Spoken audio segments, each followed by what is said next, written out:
Hey guys, I'm excited to walk you through what really happens when you apply for jobs at companies like Netflix, Amazon, Google, Apple, Meta, name it. The process isn't just about sending in a resume and waiting. There's a structured, automated system at play here.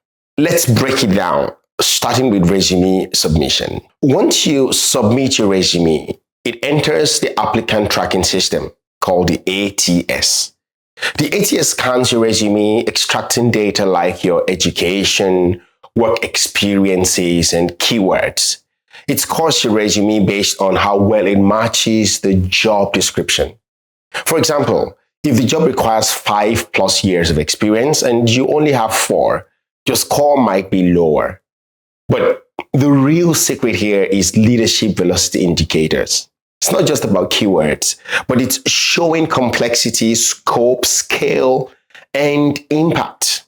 If your resume is aligned, in terms of showing the leadership velocity indicators, it moves to the recruiter review stage. At the recruiter review stage, if your resume passes the ATS filter, the recruiter takes a quick glance because they're scanning for patterns like familiar job, familiar titles, recognizable company names, and role-specific signals.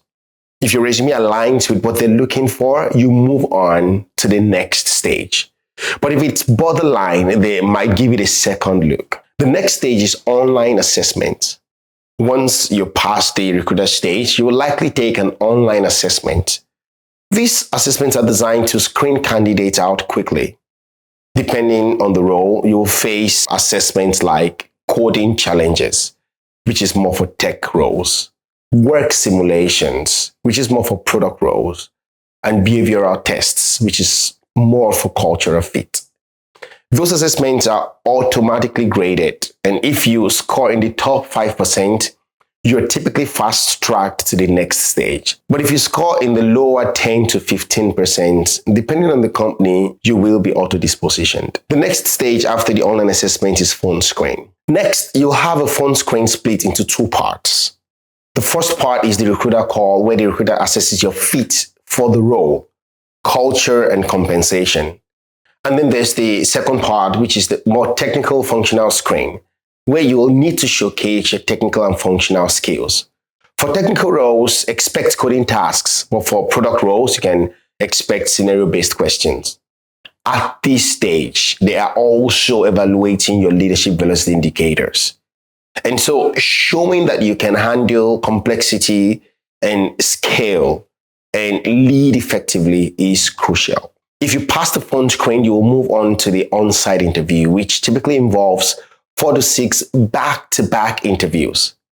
Each one focuses on a different area: leadership, technical depths, culture fit, and role-specific skills. The feedback is logged independently by the interviewers, ensuring no bias. And then the last stage is the debrief and final decision. Once all interviews are complete, the hiring team meets to review each candidate's performance. A designated decision facilitator, often a senior leader or a trained evaluator, ensures that the hiring standards are applied consistently across all candidates and that decisions align with the company's long-term talent goals. If you meet or exceed the company's hiring bar, you will receive an offer. But if you don't quite meet the target level and you still show a strong potential, you may be considered for a role that's at a different level. Now, in closing, each stage of the process is designed to assess your skill, your leadership potential, and your overall fit for big tech. In the next lesson, we'll talk about how to position your experience to meet big tech's expectation at each stage. See you in the next lesson.